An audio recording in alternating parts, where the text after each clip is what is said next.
नमस्कार दोस्तों, मेरा नाम है हर्षित द्विवेदी। 14 दिसंबर 2020 के डेली एडिटोरियल डिस्कशन में आपका स्वागत है। देखते हैं कौन कौन से इंपॉर्टेंट एडिटोरियल्स आज डिस्कस करेंगे। पहला article, the roots of the agricultural crisis run deep.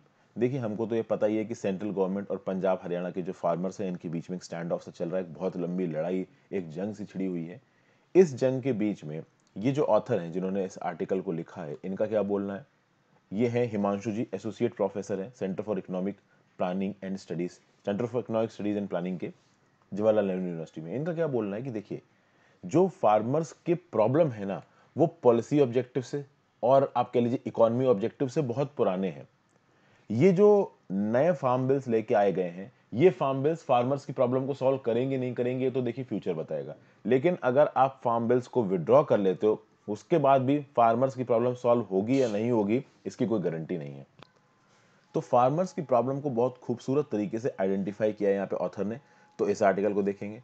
फिर नेक्स्ट आर्टिकल जो हम लोग देखने वाले, ये भी काफी इंपॉर्टेंट, एक अलग टॉपिक है। इंपॉर्टेंट इसलिए भी हो जाता है क्योंकि कोरोना के पैंडेमिक के दौरान हेल्थ वर्कर्स काफी न्यूज में रहे हैं, और ये basically this article relates to nurses.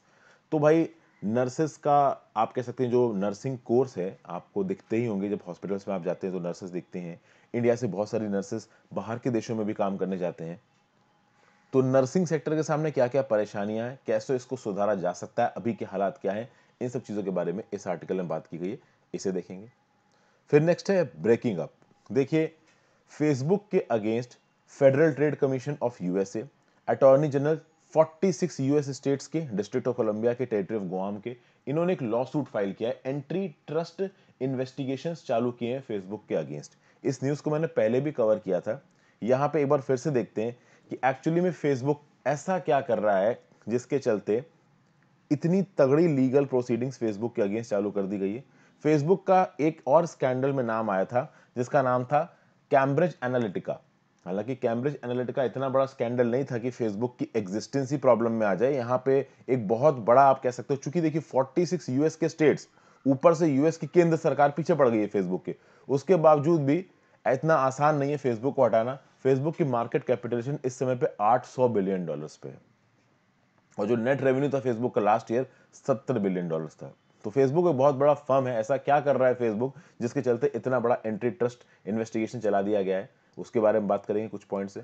फिर डेंजरस एम्पास है, इंडिया चाइना का जो स्टैंड ऑफ है, कब शुरू हुआ था, अभी चालू है, पूरा दिसंबर आ चुका है। इस समय पे ही चिलिंग विंटर होंगे लद्दाख में। जैसे जैसे आप 25-30 दिसंबर के पास जाते जाओगे, जो ठंडी है लद्दाख की, बहुत ज़्यादा बढ़ती जाएगी। लेकिन इंडिया चाइना का क्राइसिस कहीं भी सॉल्व होता नजर नहीं आ रहा है। एक बहुत ही अनफॉर्चुनेट इवेंट। और जिस प्रकार से अगर विंटर्स निकल गए तो लगता नहीं कि चाइना जिन इलाकों में घुसा है उनसे कभी वापस जाएगा। फिर यहाँ पे हैजार्डस आइडियाज फॉर हिमालय। यहाँ पे हाइड्रो पावर प्रोजेक्ट जो कि इंडिया और चाइना में बन रहे हैं, इससे क्या नुकसान हो सकता है दोनों कंट्रीज को। देखिए, एक water bomb in the Himalayas करके मैंने एक वीडियो ऑलरेडी बना चुकी है। वाटर बॉम्ब मेरे नाम के साथ यूट्यूब में सर्च मारिए, आपको वो वीडियो मिल जाएगी। उस वीडियो को जाके देख लीजिए। क्यों हिमालयन जियोलॉजी में डैम बनाने से नुकसान हो सकता है, कौन कौन से डैम इस समय पे चाइना अपने साइड पे बना रहा है, इंडिया कौन कौन से डैम बनाने की प्लानिंग कर रहा है, ये सब मैंने उस वीडियो में बताया है। जो भी कुछ अलग पॉइंट्स हैं, मैं कोशिश करूंगा कि कोई सेपरेट या कंटेक्चुअल वीडियो में मैं कवर कर दूं। यहाँ पे मैं इस आर्टिकल को नहीं टेकअप करूंगा। ये जर्नलिज्म से रिलेटेड आर्टिकल है, हर मंडे को आता है, तो इसको तो वैसे भी स्किप करते काम का नहीं है। और ये वाला article, innovations for cleaner air.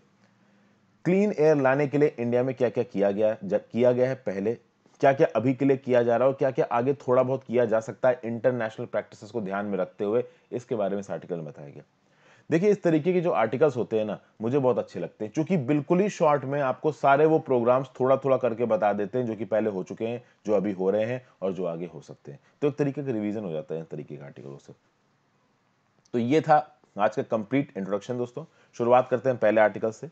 The roots of the agricultural crisis run deep, declining agricultural incomes and flagging state output, state support to the agriculture are some of the key structural issues. आगे बढ़ने से पहले video को like का button, अगर अब तक आपने चैनल को शेयर और सब्सक्राइब नहीं किया है तो कर दीजिए। मेरे द्वारा बनाई गई और वीडियोस को देखने के लिए और हेल्प करने के लिए आप ज्वाइन बटन दबा के चैनल के मेंबर भी बन सकते हैं, उससे मेरी थोड़ी हेल्प भी हो जाएगी। इंस्टाग्राम पे फॉलो कर लीजिए, आपकी जेनी डॉट से जवाब दूंगा। टेलीग्राम ग्रुप ज्वाइन कर लीजिए, वहां पे आपको इस लेक्चर की पीडीएफ मिल जाएगी। तो देखते हैं यहाँ पे क्या बोला जा रहा है। फार्मर्स और गवर्नमेंट का स्टैंड ऑफ लंबा चल रहा है, और कहीं ना कहीं गवर्नमेंट ने बोला है कि ठीक है भाई, आप इन फार्म बिल्स के अगेंस्ट एजिटेशन कर रहे हो, आपकी लिमिटेड बातें हम लोग मानने के लिए तैयार हैं। तो जब फार्मर सड़क पे उतर आए तो सरकार कुछ बातें मानने के लिए तैयार हो गई। अब यहाँ पे देखते हैं सरकार कौन सी बातें मानने के लिए तैयार हुई है। पहली बात तो सरकार ने बोला है कि देखिए agricultural produce marketing committee, APMC mandi, ठीक है, तो ये जो एपीएमसी मंडी है इसके अंदर हल्का फुल्का टैक्स लगाया जाता है। ऐसा बोला गया कि एपीएमसी मंडी के बाहर टैक्स नहीं लगाया जाएगा। तो यहाँ पे स्टेट गवर्नमेंट्स को ये आज़ादी दे रही है सरकार की, ठीक है भाई, आप प्राइवेट मंडियों में भी अगर टैक्स लगाना चाहो तो आप लगा सकते हो। प्राइवेट ट्रेडर्स के रजिस्ट्रेशन को देखने की बहुत सी ताकत स्टेट गवर्नमेंट को दी जाएगी। फिर सरकार ने बोला है कि भाई मिनिमम सपोर्ट प्राइस कम नहीं होगा, इस मैकेनिज्म को, एमएसपी के मैकेनिज्म को हम खत्म नहीं करेंगे, ये हम आपको रिटर्न गारंटी दे रहे हैं। याद रखिएगा, सरकार रिटर्न गारंटी दे रही है, यहाँ पे सरकार कोई लीगल गारंटी नहीं दे रही है। उसके बाद सरकार क्या बोल रही है कि डिस्प्यूट रेजोल्यूशन। अब तक डिस्प्यूट रेजोल्यूशन क्या था कि आप एसडीएम के पास जाके बोल सकते थे कि भाई मेरे साथ सर अत्याचार हुआ, एग्रीकल्चर में ये हुआ वो हुआ। अब आप सिविल कोर्ट भी जा सकते हो अपने डिस्प्यूट को लेके। लेकिन इतना कुछ बोलने के बाद भी फार्मर सुनने को तैयार नहीं है। फार्मर्स बोल रहे हैं कि सारे के सारे एक्ट हटाइए और एमएसपी को एक गारंटी बनाइए, एक लीगल राइट बनाइए। अब ये तो थोड़ा मुश्किल ही है, क्योंकि एमएसपी को लीगल राइट बनाने के लिए तो फार्मर्स पहले एजिटेशन कर नहीं रहे थे, अब फार्मर्स एजिटेशन कर रहे हैं। अब बात यह कि आगे आने वाले समय में देखिए ये इशू रिजॉल्व हो ही जाएगा, कोई ना कोई टेम्पररी इसका सॉल्यूशन निकाल ही लिया जाएगा। लेकिन अगर आप बात करो दोस्तों, तो इस तरीके के जो फार्मर प्रोटेस्ट है वो अक्सर कर देखने को मिले हैं। जैसे कि तमिलनाडु के ग्रुप ऑफ फार्मर 100 दिन तक दिल्ली पे धरना प्रदर्शन पे बैठे रहे। महाराष्ट्र में किसान लॉन्ग मार्च चलाई गई। फिर राजस्थान, हरियाणा, गुजरात, उत्तर प्रदेश, कर्नाटक, छत्तीसगढ़, हर जगह पे फार्मर एजिटेशन हुआ है। मध्य प्रदेश में तो 3 साल पहले फार्मर्स एजिटेशन के दौरान मंदसौर में पुलिस की गोलियां चल गई, 5 फार्मर्स की मृत्यु हो गई। तो ये जो फार्मर्स एजिटेशन है ना, इंडिया में कोई नई चीज नहीं है, ये अक्सर कर होती ही रहती है। तो कहीं ना कहीं अगर ये फार्मर्स एजिटेशन सारे स्टेट्स में हो रहा है, बस वजहें अलग अलग होती हैं, तो कहीं ना कहीं ये जो फार्मिंग सेक्टर है, ये एग्रीकल्चरल सेक्टर है, ये अंदर से हमको डिस्टर्ब नजर आ रहा है। कहीं ना कहीं हर जगह पे एग्रीकल्चरल इनकम गिर रही है, जो वेजेस हैं वो स्टैग्नेंट है, एक लिमिट से ज्यादा बढ़ नहीं रही हैं। जो स्टेट सपोर्ट है, जो सेंट्रल और स्टेट गवर्नमेंट सपोर्ट करती है एग्रीकल्चर को, वो काफी डॉर्मेंट है, उतना एक्टिव तरीके से सामने आ नहीं रहा है। और रिसेंटली फार्म बिल्स के अगेंस्ट जो प्रोटेस्ट है वो इन सब चीजों के, देखिए ये जो फार्म बिल्स के अगेंस्ट प्रोटेस्ट आया, इसमें फार्म बिल्स तो मेजर रोल प्ले करते हैं, लेकिन सबसे बड़ा मेजर रोल ऑथर के हिसाब से क्या है कि भाई अंदर से रियल में ऑन ग्राउंड ये जो फार्मर्स परेशान है, इस परेशानी को लेके ये सारा एजिटेशन सामने निकल के आ रहा है। उसके साथ साथ यहाँ पे कॉर्पोरेट सेक्टर को कुछ यहाँ पे बादशाह देने की बात की जा रही, तो ये तरीके की बातें तो देखिए चली रही हैं। अब बात यहाँ पे ये है कि ये क्राइसिस आई कैसे। फार्म बिल्स से रिलेटेड ये एजिटेशन क्राइसिस यहाँ पे ऑथर बोल रहे हैं इसलिए आ गई क्योंकि देखिए पहली बात तो लॉकडाउन लग गया। अभी लॉकडाउन के बाद सप्लाई डिस्ट्रप्शंस हुए, जॉब लॉसेस हो रहे, इनकम गिर रहे, और उस समय पे ऐसे 3 एक्ट जो कि इंडियन एग्रीकल्चर के स्ट्रक्चरल इशू को रिजॉल्व कर सकते हैं सरकार बोल के ला रही है, बट कहीं ना कहीं फार्मर्स को तो वो टेंशन दे रहे हैं। फार्मर्स को लग रहा है कि भाई ये क्या हो रहा है, हमारी तो जो भी हमारे पास थोड़ा बहुत, जैसे फॉर एग्जाम्पल मैंने आपको पहले के डाटा में बता रखा है कि जो एमएसपी है, मिनिमम सपोर्ट प्राइस, गेहूं और चावल एमएसपी के अंदर सबसे ज्यादा पंजाब और हरियाणा में खरीदा जाता है। इसलिए पंजाब और हरियाणा के फार्मर सबसे ज्यादा परेशान होंगे। उनको लगेगा ये सरकारी एपीएमसी मंडी में हमारे एपीएमसी, हमारे ये एमएसपी क्रॉप्स बिकते, सरकारी के बजाय प्राइवेट मंडियां आ जाएंगी, तो सरकार तो फिर भी एमएसपी पे खरीद लेती थी, प्राइवेट मंडियां तो एमएसपी पे सामान खरीदने वाली है नहीं, प्राइवेट ट्रेडर्स, तो हम तो सड़क पे आ जाएंगे। तो कुल मिला के यहां पे जो रियल इशू बताया जा रहा है, वो रियल इशू क्या है? Real issue is lack of remunerative prices, यानी कि एग्रीकल्चरल कमोडिटीज में जो कुछ भी फार्मर्स उगाते हैं उनको जब बेचते हैं तो क्या उसका वाजिब पैसा मिलता है इन फार्मर्स को, और नहीं मिल पाता है, क्योंकि प्राइस वेरिएबिलिटी कुछ रिसेंट ईयर्स में बहुत ज्यादा देखी गई है। और ये प्राइस वेरिएबिलिटी यहां पे कम समझिए, जो क्रॉप फार्मर उगा रहा है अगर उसका मार्केट रेट ज्यादा है तो फार्मर बेच के थोड़ा ज्यादा पैसा कमा सकता है, चीजें सही है। लेकिन आज की डेट में ग्लोबल कंपटीशन इतना बढ़ गया है कि जो रेट है ना क्रॉप्स के मार्केट में, वो बहुत ज्यादा कम हो गए और बहुत अनप्रिडिक्टेबल भी हो गए। तो अगर फार्मर जिस समय पे गेहूं उगाने का डिसीजन ले, हो सकता है उस समय पे गेहूं मार्केट में चल रहा हो 20 रुपए प्रति केजी, और जब तक फार्मर गेहूं उगा के मार्केट में पहुंचे बेचने के लिए, क्रॉप प्राइस पहुंच जाए 15 रुपए प्रति केजी, तो उसका तो सीधा सीधा 25% का नुकसान हो गया ना भाई। तो इस प्रकार की जो अनप्रिडिक्टेबिलिटी है, ये फार्मर को परेशान करती। फिर भाई कहीं ना कहीं आर्बिट्रेरी गवर्नमेंट पॉलिसी, गवर्नमेंट की पॉलिसी भी बहुत तेजी से बदलती रहती है, और कहीं ना कहीं जो फार्मर्स हैं वो इस चीज़ को प्रिडिक्ट नहीं कर पाते हैं कि आगे होने वाला क्या है, जिसके चलते एग्रीकल्चर सेक्टर में भैया बहुत डिस्ट्रेस आता है। इसीलिए पिछले कुछ सालों में ये जो फार्मर प्रोटेस्ट हैं ये हमको बहुत ज़्यादा होते हुए नजर आए हैं। फिर और कुछ प्रॉब्लम्स भी यहाँ पे बताई जा रही हैं। अभी क्या है कि जो एग्रीकल्चर का नेचर है दोस्तों वो बदल रहा है। कहीं ना कहीं अब एग्रीकल्चर मार्केट पे डिपेंडेंट हो रहा है। मार्केट पे डिपेंडेंट मतलब क्या है कि पहले किसानों को ये पता होता था कि हम पैदावार कर लेंगे, पैदावार करके हम इसको एपीएमसी मंडी में लेके जाएंगे, तो एपीएमसी मंडी पे एमएसपी पे तो सरकार हमारा प्रोडक्ट खरीद ही लेगी। अब कहीं ना कहीं एमएसपी प्रोक्योरमेंट पिछले कुछ सालों में कम होता नजर आ रहा है, जिसके चलते ज्यादातर फार्मर्स को अपने प्रोड्यूस का वही पैसा मिल रहा है जो मार्केट रेट है। और मार्केट रेट कम है, मार्केट रेट बहुत कॉम्पिटिटिव है। मार्केट रेट कम इसलिए भी है क्योंकि इंडियन गवर्नमेंट चाहे या इंडिया के जो खरीदने वाले लोग हैं, प्राइवेट हैं, वो चाहे तो गेहूं धान बाहर से इंपोर्ट कर लें, और बाहर से जब इंपोर्ट करेंगे तो सस्ता ही पड़ेगा। ओके, वियतनाम और फिलीपींस जैसी कंट्री से अगर आप गेहूं चावल इंपोर्ट करते हो सस्ता पड़ेगा। तो यही बोला जा रहा है यहाँ पे कि भाई एग्रीकल्चर में अब फार्मर्स मार्केट पे ज्यादा डिपेंडेंट है, मैकेनाइजेशन पे ज्यादा डिपेंडेंट है। तो कॉमर्शियल फार्मिंग की बात होती है, अब छोटा किसान तो मैकेनाइजेशन कर नहीं सकता है, और जब बहुत ज्यादा आप मार्केट पे डिपेंड हो गए, मैकेनाइजेशन पे डिपेंड हो गए, तो भैया मोनेटाइजेशन होगा एग्रीकल्चर इकोनॉमी का। अब आप बोलोगे मोनेटाइजेशन क्या है? मोनेटाइजेशन मतलब कि आपने कितना इनपुट लगाया उस प्रोडक्ट को पैदा करने में, और बाद में आपको कितना बेच के मिला, आपको ये सारे फैक्टर्स कंसीडरेशन लाने पड़ेंगे। एक फार्मर्स इस बात पे बिल्कुल टेंशन फ्री नहीं रह सकता कि चलो भाई मैं ये क्रॉप उगा देता हूं और बाद में इसको बेच के मेरे पैसे बन जाएंगे, नहीं। अब वो टेंशन में ही रहेगा, क्योंकि पहली बात तो मैकेनाइजेशन हो रहा है, तो मैकेनाइजेशन के चलते ट्रैक्टर खरीदना और भैया आपका ट्यूबवेल लगाना अपने खेतों में ताकि पानी निकाल सकें। ओके, तो ये मैकेनाइजेशन का पार्ट है।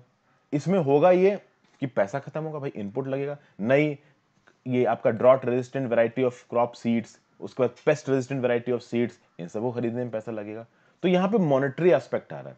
ओके, और ज्यादा टेक्नोलॉजिकल एडवांस तरीके से करने की कोशिश करोगे आप एग्रीकल्चर, तो खर्चा भी ज्यादा होगा, खर्चा ज्यादा होगा तो फार्मर्स इंडिया में अफोर्ड कर नहीं पाएंगे।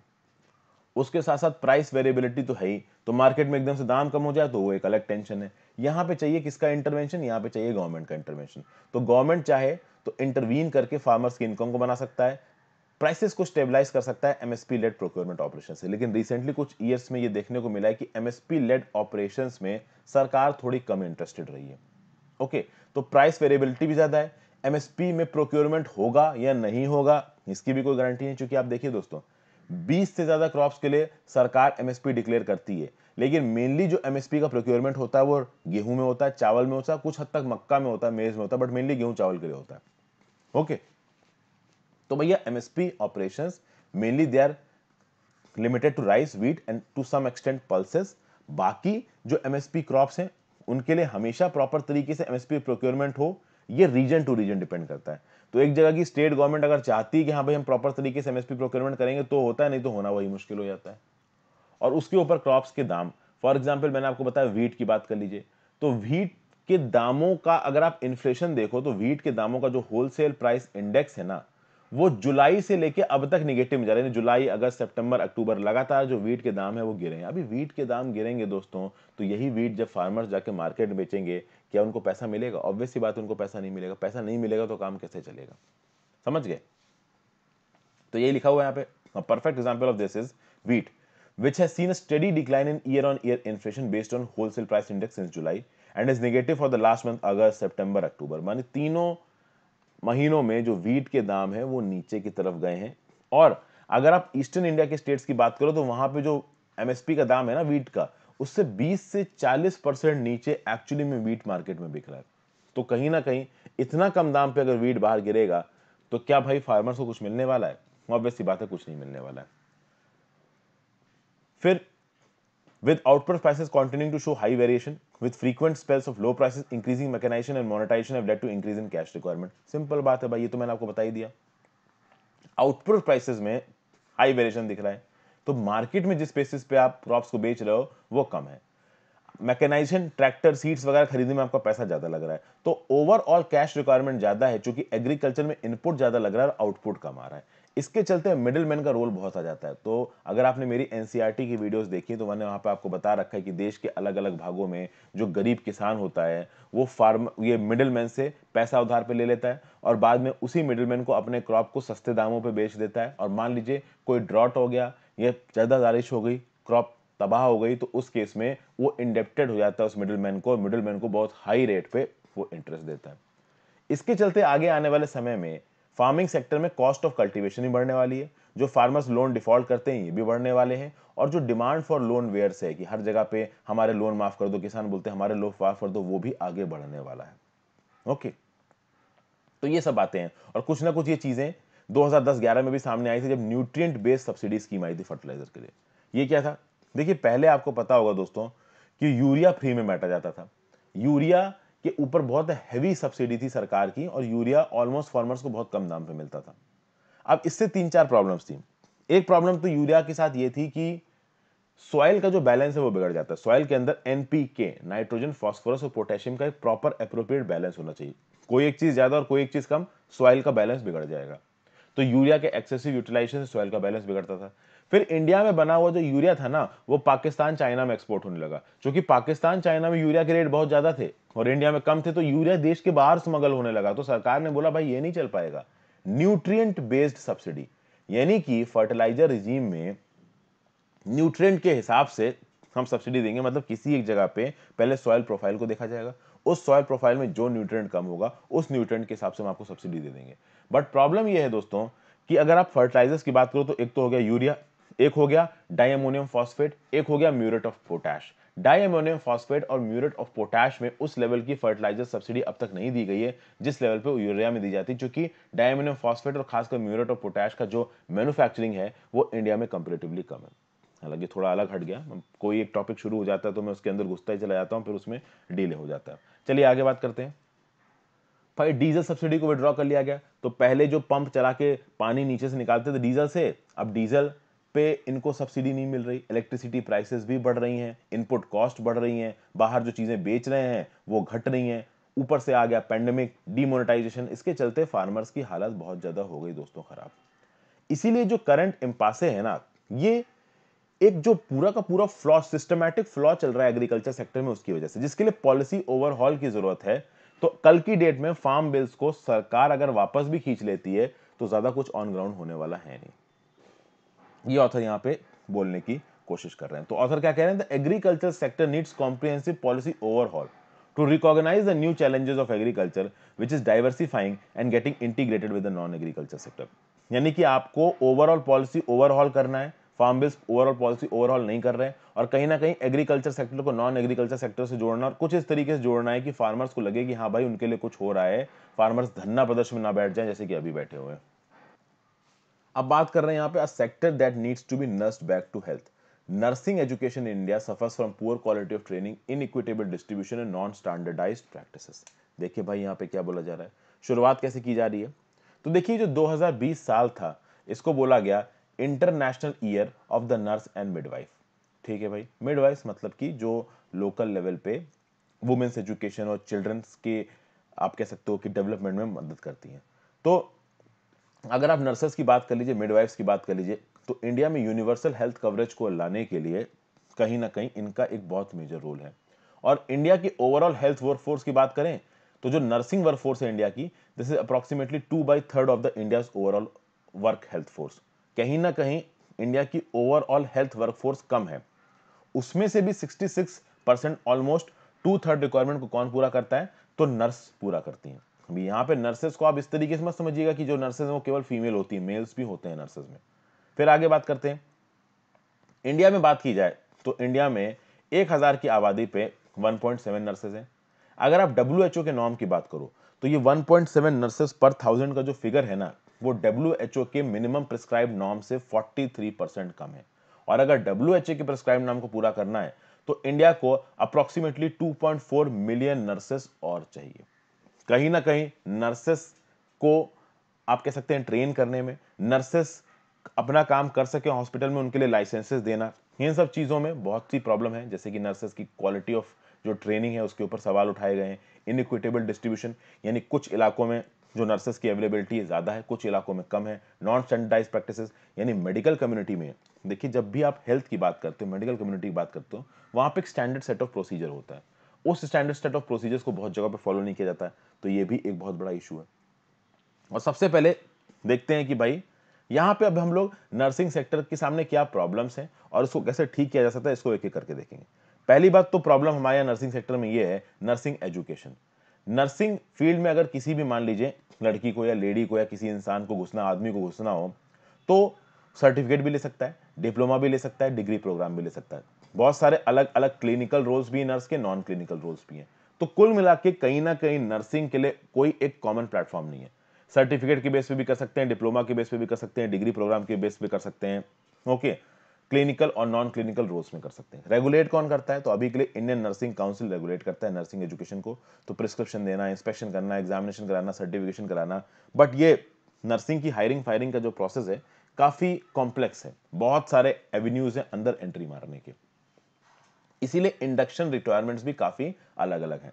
तो अलग अलग स्टेट्स जो भी अपने स्टेट के हॉस्पिटल्स के लिए नर्सिंग का एग्जाम करा रहे होंगे, वहां पे अलग अलग रिक्वायरमेंट्स होंगी, ओके, अलग अलग एलिजिबिलिटी कंडीशंस होंगी। तो ये एक प्रॉब्लम है। दूसरी प्रॉब्लम ये है कि 91% नर्सिंग एजुकेशन जो इंस्टीट्यूशंस हैं, पहली बात तो वो प्राइवेट है, और प्राइवेट होने की वजह से वो वीकली रेगुलेटेड है। मैं ये नहीं बोलूंगा कि जितने भी सरकारी इंस्टीट्यूशंस होते हैं उनका रेगुलेशन बहुत प्रॉपर होता है, ऐसा नहीं है। बट कहीं ना कहीं प्राइवेट इंस्टीट्यूट्स में तो सरकारी रेगुलेशन होता ही नहीं है। तो उस हिसाब से फिर प्राइवेट इंस्टीट्यूट्स अपने हिसाब से काम करते हैं। बहुत सारे प्राइवेट इंस्टीट्यूट्स अच्छे भी होते हैं, बट बहुत जगहों पे रेगुलेशन वीक हो जाता है, जिसके चलते ओवरऑल जो ट्रेनिंग होती है ना नर्सेस की, उसकी क्वालिटी गिर जाती है। और ट्रेनिंग की अगर क्वालिटी रुक जाएगी, वो भी मेडिकल हेल्थ के फील्ड में, तो ऑब्वियस सी बात है नर्सेस की क्वालिटी जो है वो भी गिर जाएगी। अगर आप बात करो अभी के लिए जो नर्सिंग एजुकेशन चल रही है इंडिया में, that is basically outdated, current needs के हिसाब से वो अलाइंड नहीं है। तो नर्सिंग प्रैक्टिस में the education including retraining is not link to the roles and their career progression in nursing practice. सब कुछ हैफाजर्ड मैनर में चल रहा है, ओके। अगर आप देखो तो नर्सिंग कोर्सेज के अंदर, किसी भी कोर्स के अंदर दोस्तों पोस्ट ग्रेजुएशन होता है। आप इंजीनियरिंग की बात कर लीजिए, आप मेडिकल में डॉक्टर बनने की बात कर लीजिए, सबके अंदर पहले एक लोअर लेवल आएगा, उसके बाद आप स्पेशलाइज कर सकते हो। तो डॉक्टर पहले डॉक्टर बनेगा एमबीबीएस, बाद में वो न्यूरो सर्जन में पोस्ट ग्रेजुएट करके एक और बड़ा डॉक्टर बन सकता है। तो सबके अंदर पोस्ट ग्रेजुएट के एवेन्यूज होते हैं, और पोस्ट ग्रेजुएट से आपकी जो औकात होती है उस फील्ड में वो बढ़ जाती है। नर्सिंग फील्ड में कुछ खास ऐसा हो नहीं रहा है। पहली बात तो नर्सिंग फील्ड में उन पोस्ट ग्रेजुएट कोर्सेज की कमी है जो स्पेशलिटीज कराते हैं, जैसे कि फॉर एग्जांपल कैंसर केयर मान लीजिए। तो ऐसा कोई पोस्ट ग्रेजुएट कोर्स जो कि नर्सेस को कैंसर केयर में पोस्ट ग्रेजुएट का वो दे और बाद में उनको वहीं पे डिप्लॉय किया जाए, तो इस तरीके के कोर्सेज इंडिया में कम है भी तो उनकी क्वालिटी गड़बड़ है। इस तरीके की प्रॉब्लम यहाँ पे है। क्रिटिकल फैकल्टी शॉर्टेजेस है, जहां पे मान लीजिए पोस्ट ग्रेजुएट कोर्सेज चल भी रहे हैं नर्सेस के लिए, वहां पे फैकल्टीज नहीं है, जो है उनकी क्वालिटी और क्वांटिटी इसके पास डाउट है। इसलिए कहीं ना कहीं नर्सेस की फ्यूचर कैरियर ट्रेजेक्ट्री में एक बहुत बड़ा डाउट है इंडिया में। उनकी स्किल्स और कॉम्पिटिज भी उस लेवल पे नहीं डेवलप हो पाती। रीजन भी कि उनके लिए ना तो कोर्सेज अवेलेबल है, और ना ही प्रॉपर एक रेगुलेशन अवेलेबल है, और ना ही उनको आगे बढ़ने के लिए बहुत ज्यादा सरकार की तरफ से पुश दिया जा रहा है। फिर प्रॉब्लम ये भी है कि बहुत मल्टीपल एंट्री पॉइंट है, जैसे कि मैंने आपको बताया नर्सिंग कोर्सेज में बहुत जगहों से आप एंट्री मार सकते हो, सर्टिफिकेट, डिप्लोमा, और कहीं ना कहीं डिप्लोमा और डिग्री जो कोर्सेज है उनके अंदर इंटीग्रेशन नहीं है, हैफाजर्ड तरीके से कोर्सेज काम करते हैं। तो एक कॉमन एंट्रेंस एग्जाम होता, अगर एक नेशनल लाइसेंस एग्जिट एग्जाम होता ताकि आप प्रैक्टिस में एंट्री मार सको नर्सेस से निकलने के बाद, पीरियोडिक रिन्यूएबल होता लाइसेंस का, तो अगर आपने एज अ नर्स कुछ गलत कर दिया तो आपका लाइसेंस कैंसिल हो सकता है, इस बात का आपको डर होता। तो कहीं ना कहीं जो नर्सिंग एजुकेशन है ना, वो इंडिया में एक प्रॉपर तरीके से सामने आती। फिर इसमें transparent accreditation, benchmarking, nursing institutions की रैंकिंग की जाती, इससे भी क्वालिटी इंप्रूव होती। बट ऐसा कुछ यहाँ पे हो नहीं रहा है। अगर आप बात करो नर्सिंग एजुकेशन इंस्टीट्यूशंस की, तो इंडिया में नर्सिंग एजुकेशन इंस्टीट्यूशंस धीरे धीरे बढ़ रहे हैं, लेकिन प्रॉब्लम है 62% of the nursing education institution India में कहां है? साउथ इंडिया में। तो ऑब्वियस सी बात है, जो साउथ इंडिया की लेडीज हैं उनके पास नर्सिंग में कैरियर बनाने के एक बड़े एवेन्यूज हैं।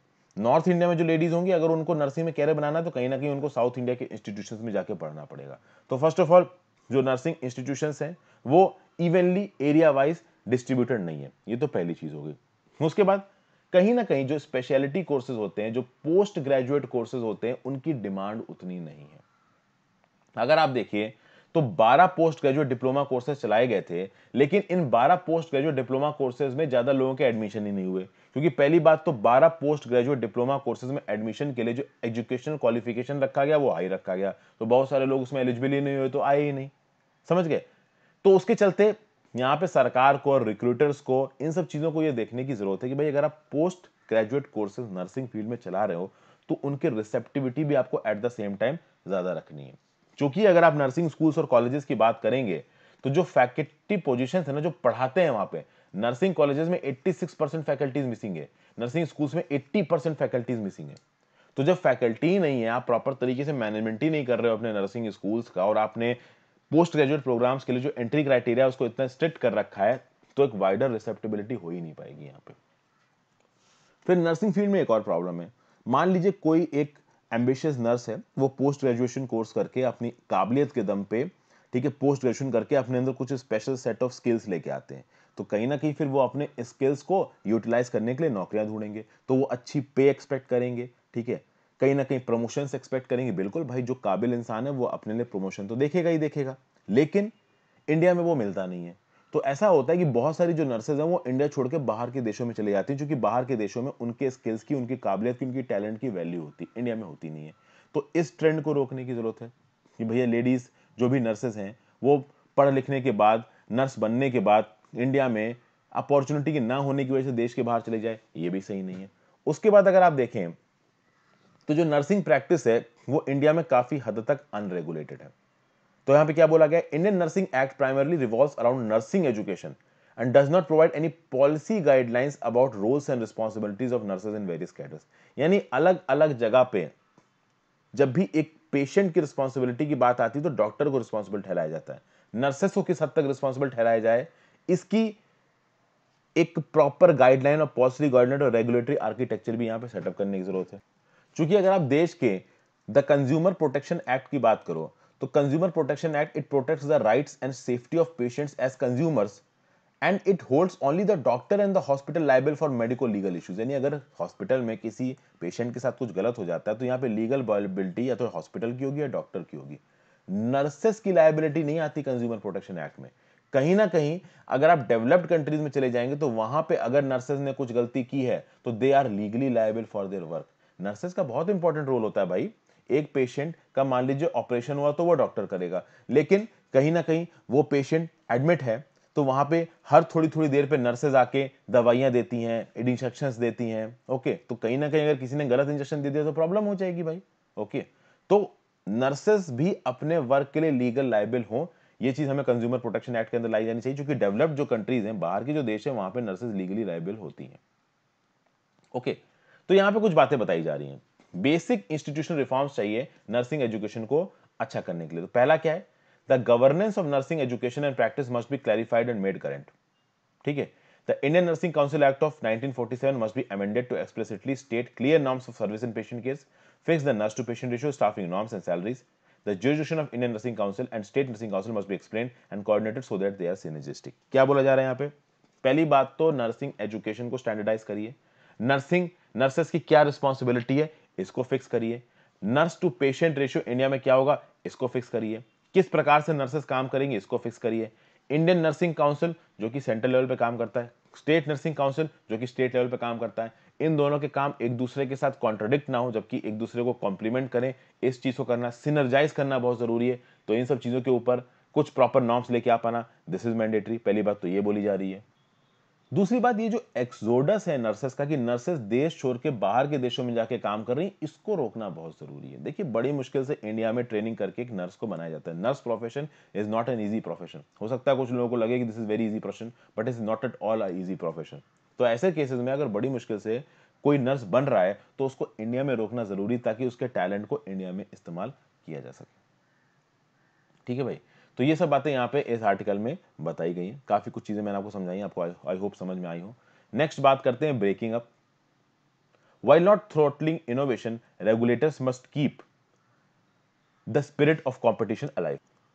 यहां पे भाई फेसबुक की बात हो रही है। फेसबुक के अगेंस्ट लॉ सूट फाइल किया है federal trade commission of US, attorney general of 46 states, district of Columbia और टेरिटरी ऑफ गुआम ने। कहीं ना कहीं मार्क जुकरबर्ग ने जो इतना बड़ा इंटरनेट एम्पायर बनाया, उसके यहाँ पे थोड़ा बहुत चैलेंज किया जा रहा है। फेसबुक के ऊपर इल्जाम लगाया गया कि इनका जो कंडक्ट है वो बहुत ज्यादा एंटी कॉम्पिटेटिव है, जिससे एडवर्टाइजर्स को भी नुकसान होता है, कंपटीशन को नुकसान होता है, किसी भी नए प्रकार का इनोवेशन को मार्केट में फेसबुक लाने नहीं देता है। फॉर एग्जाम्पल, व्हाट्सएप को मार्केट में फेसबुक ने एक्वायर कर लिया, इंस्टाग्राम को एक्वायर कर लिया, और एक्वायर करने में जो पैसा खर्च करता है ना फेसबुक, उसका अथाह है। व्हाट्सएप को जब 2014 में अक्वायर किया फेसबुक ने तो $19 बिलियन का अक्वायर किया। कहीं ना कहीं उस समय पे व्हाट्सएप की कीमत $19 बिलियन की नहीं है, बट ये जो एक्विजिशन था व्हाट्सएप का $19 बिलियन का, ये बताता था कि कैसे ना कैसे करके फेसबुक जैसे ऑर्गेनाइजेशंस बाय हुक और बाय क्रुक अपने कंपटीशन को एलिमिनेट कर देना चाहते हैं मार्केट से। ओके, तो ये सब यहाँ पे बोली गई है। अब कहीं ना कहीं फेसबुक के खिलाफ एक जंग सी जारी कर दी है पॉलिसी मेकर्स ने यूएसए में। तो फेसबुक के सामने जो डेंजर है वो काफी रियल है। एक समय पे फेसबुक और परेशान हुआ था जब कैम्ब्रिज एनालिटिका वाला स्कैंडल हुआ था। हुआ ये था दोस्तों कि इलेक्शंस के दौरान बहुत सारे फेसबुक यूजर्स के डाटा को एक कंपनी को लीक किया गया था जिसका नाम था कैम्ब्रिज एनालिटिका। और कैम्ब्रिज एनालिटिका उस डाटा के प्रयोग से पॉलिटिकल ट्रेंड को, एक पॉलिटिकल, आप कहते हैं ना कि जब भी कहीं पे इलेक्शन चल रहे होते हैं तो उस इलेक्शन के दौरान कौन सी पार्टी को सपोर्ट जा रहा है, कौन सी पार्टी को अगेंस्ट वोट जा रहे हैं, इन सब चीजों को एनालाइज करना, एक ओपिनियन पोल फॉर करना, लोगों के बिहेवियर को मोबिलाइज करना, इस तरीके के काम करती हैं कुछ कंपनीज। आप देखिए समय समय पे डोनाल्ड ट्रंप, दुनिया भर में जो बड़ी बड़ी सरकारें हैं, इंडिया में जो स्टेट गवर्नमेंट्स हैं, वो तक बड़े बड़े फर्म्स को हायर करने लगी हैं जो कि उनकी पीआर करती हैं, पब्लिक रिलेशंस, उनकी इमेज को बढ़ाती हैं। तो ऐसी एक फर्म थी कैम्ब्रिज एनालिटिका जिसने फेसबुक के डाटा को यूटिलाइज किया कहीं ना कहीं यूके में इलेक्शंस को मैनिपुलेट करने में। लेकिन कहीं ना कहीं सीरियसली लीगल वायलेशन नहीं हुआ था फेसबुक के यूजर्स का डाटा का। तो कहीं ना कहीं अब फेसबुक को खींचा गया कोर्ट्स में, जो कुछ भी हुआ, बट कैम्ब्रिज एनालिटिका स्कैंडल के चलते कभी भी फेसबुक के ऊपर एग्जिस्टेंस की थ्रेट नहीं आई। लेकिन यहां पे फेसबुक के ऊपर ऐसा बोला जा रहा है कि एग्जिस्टेंस की थ्रेट आ रही है। हालांकि अगर ये केस चलता भी है तो कई साल लगने वाले हैं इस केस को सॉल्व होने में। फेसबुक जैसे ऑर्गेनाइजेशन को हटाना आसान बात नहीं है। अगर आप बात करो तो पिछले साल का रेवेन्यू फेसबुक का $70 बिलियन से, मार्केट कैपिटलाइजेशन फेसबुक का $800 बिलियन से। मजाक नहीं होता, $800 बिलियन बहुत ज्यादा होता है। अब ये जो बैकलैश है फेसबुक के अगेंस्ट, केवल फेसबुक के अगेंस्ट नहीं है, दुनिया भर में जो बिग टेक है, एप्पल, अमेजॉन, ठीक है ना, आपका ट्विटर, इन सब बड़ी कंपनीज के अगेंस्ट में बैकलैश चल रहा है दुनिया भर में, क्योंकि सबका ये बोलना है कि जो बड़ी कंपनीज है ना, ये मार्केट को एक मोनोपोली बनाना चाहती हैं। फेसबुक के मैं आपको कुछ एक इंस्टेंसेस बताता हूं। आपको याद होगा आज से 3-4 साल पहले फेसबुक और रिलायंस की जो कंपनी है, ये दोनों मिलकर एक ऐसा प्लेटफॉर्म लाने की कोशिश कर रहे थे जहां पे इंटरनेट को लिमिटेड तरीके से फ्री किया जाता है। अभी के लिए इंटरनेट पूरी तरीके से फ्री है। तो मान लीजिए मैं कल की डेट में कोई वेबसाइट खोलता हूं, मेरी एक वेबसाइट है padmet.org, आप वहां पे आराम से जा सकते हैं। हुआ ये कि रिलायंस और फेसबुक ने मिलकर, मैं भूल गया हूं कि उसका नाम क्या था, ठीक है, बड़ा अच्छा सा नाम था, 3-4 साल पहले का था, मेरे दिमाग में नहीं आ रहा था। तो उसमें फेसबुक और रिलायंस ने क्या बोला कि भाई इंडिया में जो जियो के, जो आपके रिलायंस के यूजर हैं, ठीक है, रिलायंस के यूजर्स के पास जो इंटरनेट होगा वो अनलिमिटेड फ्री होगा, और उस इंटरनेट के अंदर सिर्फ लिमिटेड वेबसाइट्स को देख सकते हैं यूजर्स। अब सोचिए दोस्तों, यहां पे क्या कर रहे हैं फेसबुक वाले और रिलायंस वाले, कि एक ऐसा इंटरनेट आपको फ्री प्रोवाइड कर रहे हैं जिसमें आपको पूरा इंटरनेट नहीं मिलेगा, लिमिटेड इंटरनेट मिलेगा। तो ऑब्वियस सी बात है, रिलायंस और फेसबुक को जो वेबसाइट्स पसंद होगी वो उसमें फ्री करेंगे और बाकी वेबसाइट्स सर्फेबल ही नहीं होंगी। तो ये तो भाई इंटरनेट न्यूट्रलिटी के अगेंस्ट है ना। इंटरनेट की न्यूट्रलिटी और इंटरनेट की एग्जिस्टेंस तो तब रहेगी जब इंटरनेट पे प्रेजेंट सारी चीजें आपको फ्री में मिले। अगर इंटरनेट में कुछ चीजें फ्री मिलने लगे और कुछ मिले ही नहीं या पेड मिले, तो ये तो इंटरनेट के इनोवेशन के अगेंस्ट है। तो इस तरीके के कुछ आइडियाज और प्लान्स के चलते पिछले कई सालों से फेसबुक को बहुत ज्यादा क्रिटिसाइज किया जा रहा है। फिर कहीं ना कहीं एक डिजिटल करेंसी लॉन्च की थी फेसबुक ने, जिसके चलते भी फेसबुक काफी न्यूज में रहा था। बताइए फेसबुक वाली उस डिजिटल करेंसी का नाम क्या है?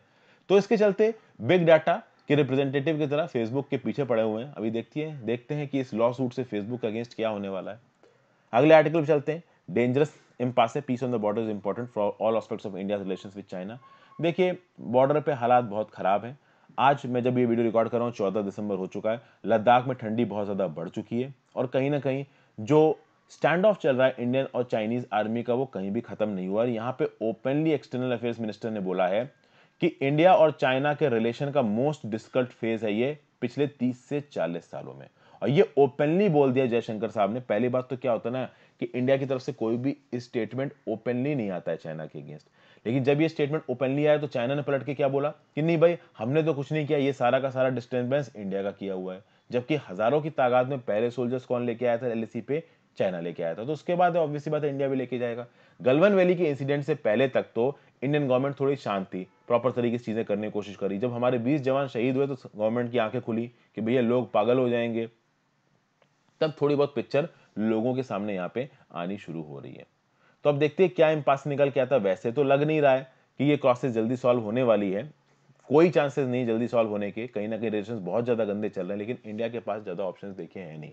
इंडिया चाइना के अगेंस्ट एक्चुअली में कुछ नहीं कर सकता, हम लोग मजबूर टाइप के यहाँ पे नजर आ रहे हैं, क्योंकि हम लोग मजबूर हैं ही। चाइना के पास हमारे खिलाफ बहुत से हथियार हैं, वो हमारे बल्क ड्रग के इंपोर्ट को रोक सकता है, बहुत सी चीज़ें रोक सकता है, की इक्विपमेंट्स को रोक सकता है, ठीक है। हमारी जो मारुति की जो इंडस्ट्री है ना, जहाँ पे स्विफ्ट जैसी कारें बनती हैं, ये सब बंद हो जाएंगी अगर चाइना से इंपोर्ट आना बंद हो जाए, स्टील आना बंद हो जाए, तो बहुत प्रॉब्लम है इंडिया के सामने। एक लिमिट से ज़्यादा चाइना से पंगा ले नहीं पा रहे हैं, जिसके चलते LAC का जो स्टैंड ऑफ है वो स्टैंड ऑफ ही बन के लग रहा है, रह गया है। आगे आने वाले समय में उससे कुछ इंप्रूवमेंट होगा, ये तो देखिए समय ही बताएगा। फाइनल आर्टिकल की बात करते हैं, innovations for cleaner air. Monitoring air pollution alone isn't enough, India needs context specific solutions to tackle the problem. अगर बात की जाए इंडिया में एयर पॉल्यूशन को मॉनिटर करने की, तो एयर पॉल्यूशन को मॉनिटर करने के लिए 250 ambient air quality monitoring station है जो लगातार एयर क्वालिटी को मेजर करते हैं। 800 ambient air quality monitoring station जो इंटरमीडिएट लेवल पे, मतलब कभी कभी एयर क्वालिटी को मेजर करते हैं। तो कहीं ना कहीं हम एयर पॉल्यूशन के मैग्नीट्यूड को तो समझ गए कि किस हद तक एयर पॉल्यूशन हमारे देश में खतरनाक हो चुका है, ये समझना हमारे लिए पॉसिबल हो चुका है। लेकिन किस हद तक हम उसको रोक सकते हैं, टैकल कर सकते हैं, ये हमारे लिए एक बड़ी प्रॉब्लम हो गई है। There has been a tremendous effort in improving awareness of citizens through campaigns around air pollution and its adverse impact on health and environment. तो लोगों के अंदर भी ये अवेयरनेस आ गई कि भाई ये जो एयर पॉल्यूशन है ये डेडली है, हमें खतरनाक पहुंचा सकता है, लॉन्ग टर्म में हमारे हेल्थ को, हमारे एनवायरमेंट को, सबको खतरनाक पहुंचा सकता है। इसलिए पॉलिसी और स्ट्रेटेजिक लेवल्स पे कुछ करने की जरूरत है। कहीं ना कहीं पब्लिक पॉलिसी रिस्पॉन्ड भी कर रही है। तो अगर आप 2020-21 के बजट की बात करिए, तो 2018-19 में जितना पैसा एलोकेट किया गया था हवा को साफ रखने में, एयर पॉल्यूशन को टैकल करने में, उससे बहुत ज्यादा पैसा एलोकेट किया गया 2020-21 के बजट में। फिर commission for air quality management बनाया गया, जिसमें पेनल प्रोविजंस डाले गए, यानी एनसीआर में अगर कोई जरूरत से ज्यादा पॉल्यूशन कर रहा है एनसीआर और एडजॉइनिंग एरियाज में, तो अभी के लिए commission for air quality management के पास ये ताकत है कि उसके ऊपर अप्रोप्रिएट अमाउंट ऑफ पेनाल्टी डाल के उसको रोका जा सकता है। इंडिया में जो BS4 व्हीकल्स हैं, सीधे BS5 स्किप करके हम BS6 पे पहुंच सकते हैं। रिसेंटली मैंने जो स्कूटी खरीदी वो BS6 की है, जितने भी व्हीकल्स आज की डेट में रिसेंटली दिखते हैं वो सारे BS6 के हैं। तो हम BS4 से BS6 पे जंप मार चुके हैं। ई मोबिलिटी पे फोकस आ रहा है, तो कल की डेट में इलेक्ट्रिक स्कूटर्स और व्हीकल्स देखने को मिल सकते हैं। प्रधानमंत्री उज्ज्वला योजना के अंदर कोशिश की जा रही है कि इंडोर एयर पॉल्यूशन को रोका जाए। तो रूरल इलाकों में जहां पे पहले लेडीज कंडे फूक फूक के खाना बनाती थी, उनकी तबीयत खराब हो जाती थी, तो कहीं ना कहीं साफ ये जो LPG फ्यूल है वो उनके पास पहुंचाया जा रहा है। तो कहीं ना कहीं सरकार चीजें करने की कोशिश कर तो रही है, बट अभी भी क्लीन एयर की तरफ हम उतना प्रोएक्टिव तरीके से बढ़ नहीं पाए। तो यहां पे देखिए क्या लिखा है, while these measures will have a major impact in the long term, India needs innovations to deliver on the promise of clear air in immediate future। यानी हमें इनोवेशंस की जरूरत है। अभी जब बात आती है इनोवेशन की, तो कौन कौन से इंस्टीट्यूट्स हैं, तो सबसे पहला जो इंस्टीट्यूट नाम आएगा वो है इंडियन एग्रीकल्चर रिसर्च इंस्टीट्यूट का पूसा बायोडिकम्पोजर। ये पूसा बायोडिकम्पोजर क्या होता है, ये जो स्टबल बर्निंग की प्रॉब्लम है इसके साथ डील कर सकता है। स्टबल बर्निंग के चलते अगर आप दिल्ली में रहते हो या दिल्ली गए हो सर्दियों के समय पे, तो भैया धुआं सा छा जाता है दिल्ली में, मतलब बिल्कुल धुआं नजर आ रहा होता है कि पॉल्यूशन है। एक चीज होती है कि पॉल्यूशन है बट नजर नहीं आ रहा, PM2.5 PM10 नजर नहीं आ रहे, दिल्ली में तो नजर आ रहा है पॉल्यूशन है, साफ साफ आंखों से आप नेकेड आई से देख सकते हो पॉल्यूशन को, इतनी बुरे हालात हैं दिल्ली के। तो ये पूसा बायोगम्बर क्या करेगा कि जो स्टबल है, जो क्रॉप रेसिड्यू है, जो गेहूं और चावल के डंठल बच जाते हैं, उनको ये मैन्योर में कन्वर्ट कर सकता है 15 से 20 दिनों में। तो this is basically cost effective solution. कहीं ना कहीं इस कॉस्ट इफेक्टिव सॉल्यूशन को प्रोएक्टिव लेवल पे आगे बढ़ाने की जरूरत है, जिससे इंडिया में पॉल्यूशन को रोका जा सके। फिर यहाँ पे UNDP का भी नाम आ रहा है। तो UNDP is also promoting startup led innovation such as filterless retrofit device for cutting particulate matter at source at industries and vehicles. अब ऑब्वियसली बात है, PM2.5 को और PM10 को सीधे हवा से कम करना मुश्किल है, तो जहां पे पर्टिकुलेट मैटर निकल रहा है इंडस्ट्रीज से, व्हीकल से, वहां पे आप एक रेट्रोफिट डिवाइस लगाओ जिससे पर्टिकुलेट मैटर उन इंडस्ट्रीज से, उन व्हीकल से निकले ही ना। तो ये एक सॉल्यूशन है जो कि UNDP एक्सप्लोर कर रहा है। फिर साथ साथ air purification through breathing roots technology to improve Indian air quality, यानी घर के अंदर आप प्लांट्स और कुछ ऐसे पेड़ों की प्लांटिंग करिए जिससे घर के अंदर की अगर हवा गंदी है तो कम से कम लोकल लेवल पे उस हवा को जो वो पेड़ है वो साफ कर दे, स्वच्छ कर दे। तो इस तरीके की चीजों को प्रयोग किया जा रहा है हमारे यहाँ पे एयर पॉल्यूशन कम करने के लिए। और यहाँ पे बहुत जरूरी है कि हम लेवरेज करें डिजिटल टेक्नोलॉजीज को, खासकर जियोस्पैटियल टेक्नोलॉजी और आर्टिफिशियल इंटेलिजेंस को, ताकि हम अपनी कैपेसिटी के थ्रू आइडेंटिफाई कर सकें, मॉनिटर कर सकें, रेगुलेट कर सकें और मिटिगेट कर सकें एयर पॉल्यूशन हॉटस्पॉट्स। इसके थ्रू क्या किया गया, एक इंस्टेंस है, बहुत ही इंपॉर्टेंट पॉइंट है, आप इसको नोट कर सकते हो। Geo AI platform for brick kilns, UNDP United Nation Development Programme ने पार्टनरशिप की किसके साथ, यूनिवर्सिटी ऑफ नॉटिंगम के साथ। और यूनिवर्सिटी ऑफ नॉटिंगम के साथ मिल के स्पेस के थ्रू पूरी दुनिया में कहां कहां पे नॉन कॉम्प्लायंट ब्रिक किल्न्स हैं। जो ईंटे की भट्टी होती है वो बहुत पॉल्यूशन करती हैं, और ईंटे की भट्टी कम पॉल्यूशन करे उसके लिए कुछ नॉर्म्स दी जाती हैं ईंटे की भट्टी को। ये ईंटे की भट्टी कौन कौन सी भट्टियां नॉर्म्स को फॉलो नहीं कर रही हैं, इसके लिए स्पेस की सैटेलाइट्स का प्रयोग करके ये मालूम पड़ा कि इंडो गैंगेटिक प्लेन्स में 37,000 ऐसी ईंटों की भट्टियां हैं जो इन्वायरमेंटल नॉर्म्स को फुलफिल नहीं कर रही हैं। तो इस तरीके के टेक्नोलॉजिकल इंटरवेंशंस को करके हम लोग अपने इकोसिस्टम और एनवायरनमेंट को साफ कर सकते हैं, लेकिन यहाँ पे इंटरनेशनल कम्युनिटी की तो मदद लगे ही लगेगी। साथ साथ इंडियन गवर्नमेंट को भी प्रोएक्टिवली इन्वॉल्व होकर स्केलेबल पॉल्यूशन अबेटमेंट टेक्नोलॉजीज को इंप्लीमेंट करना पड़ेगा, ताकि सच में ऑन ग्राउंड कुछ किया जा सके। तो ये था दोस्तों आज का एनालिसिस। आई होप आपको पसंद आया। वीडियो को लाइक और शेयर किया मत जाइए। Thank you for watching. Have a great